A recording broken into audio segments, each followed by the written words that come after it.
হসপিটালে ভর্তি অভিনেত্রী অহনা দত্ত, কী হয়েছে তার? বিস্তারিত জানতে ভিডিওটি দেখুন। এবার মাচা শো পারফর্ম করতে গিয়ে অপমানিত হলেন অভিনেত্রী অহনা দত্ত। দর্শকদের সাথে হাত মেলানোর জন্য স্টেজ ছেড়ে মাঠে চলে আসে। সেখানে উপস্থিত দর্শকদের আবদারে তাদের ফোনে সেলফি তোলেন অহনাকে সেলফি তুলতে দেখে একজন লোক চরম দুর্ব্যবহার করে।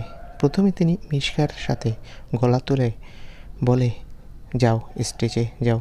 মিশকা প্রশ্ন করতেই তিনি রেগে গিয়ে অভিনেত্রীকে বলেন, তাকে টাকা দিয়ে আনা হয়েছে নাচ করার জন্য, সেটা কেন করছেন না তিনি? তবে অভিনেত্রী অপমানিত হওয়ার এই ভিডিওটি ভাইরাল হতেই অভিনেত্রীর অসুস্থ হওয়ার খবর সামনে এলো। অভিনেত্রী নাকি 2 দিন ধরে ভীষণ জ্বরে ভুগছে, আর বর্তমানে অবস্থা খারাপ। তো বন্ধুরা, তোমরা সবাই অহনার জন্য দোয়া করো, সে যাতে সুস্থ হয়। সকলকে ধন্যবাদ।